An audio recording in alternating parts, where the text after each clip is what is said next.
it's in a remarkable position, actually. I don't think many prime ministers have come into such a large pile of, in the in tray as Liz Truss has. I mean, of course, she's also had to deal with the death of a monarch and the accession of another one in between, which has put things on hold. But she's got to somehow keep this international coalition together on Ukraine, which I think is going to be more problematic than it first seems, especially as the energy issues bite in Europe over the winter. Then she's got to, she's making big announcements today on energy bills for businesses. We've got a mini budget coming on Friday. In between, we've got plans to finally start tackling the NHS backlog coming tomorrow, which of course all dates back to the pandemic and lockdown. It's, she's in a nightmare scenario. She's having to act very quickly. And as we speak, she's getting ready to have an argument with the leader of the free world over Brexit. And it's, it doesn't stop for Liz Truss. Yes, let's zoom in to that formal bilateral meeting in New York between Biden and Truss later today. There was a tweet that Biden sent out earlier this week, criticising what he termed trickle-down economics, the sort of Reaganite, or what the left describes as the Reaganite way to run an economy. A lot of people in the UK have been wondering, was this aimed at Truss? I can't suppose that it really was. No, I think that would be particularly Machiavellian, but it does emphasise the difference in approach to the two. I mean, Biden's party is increasingly being held in the grip of socialists, really. The Democrats have moved remarkably to the left. It's something that we haven't properly tracked in this country because Democrats were always a very centrist, if not centre-right party before. And Biden is very much playing to the kind of powerful union voices which are emerging in his own party.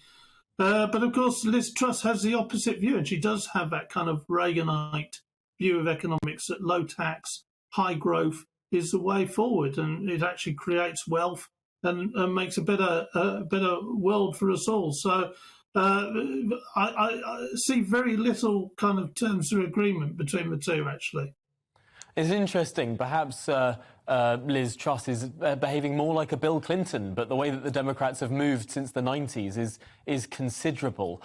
Turning then to this statement that perhaps will define the Truss premiership more than anything else, which will be made by Kwasi Kwarteng, her Chancellor, on Friday. We're hearing so many different leaks and snippets and bits and bobs that might be going into this. Is this the government getting out the unpopular measures early in the term so that potentially it could turn to more popular measures later on? Is this management of a media cycle? I think management of a media cycle may actually be being too kind to them. I think they're just struggling to control the leaks in Downing Street. I mean, it was a problem during the Boris era as well. And, it's good news for us in the media that it's leaking. But I mean, it's interesting. I mean, one of the leaks is actually about stamp duty and bringing that down, which I think will be quite a popular measure. Actually, that's not an unpopular measure.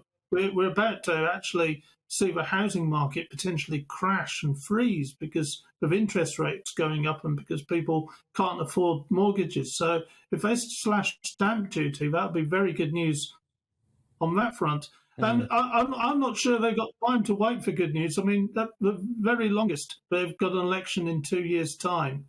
And, she's just got to set out her stall quickly and go for it, because I don't think she's got much time really to win over the British public at all.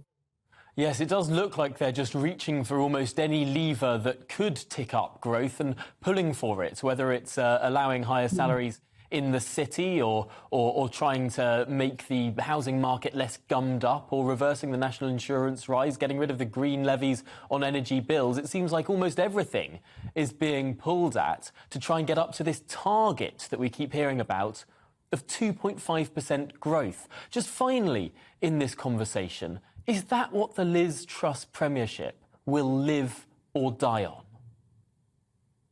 Yes, I think in the end, growth is actually going to be the motto.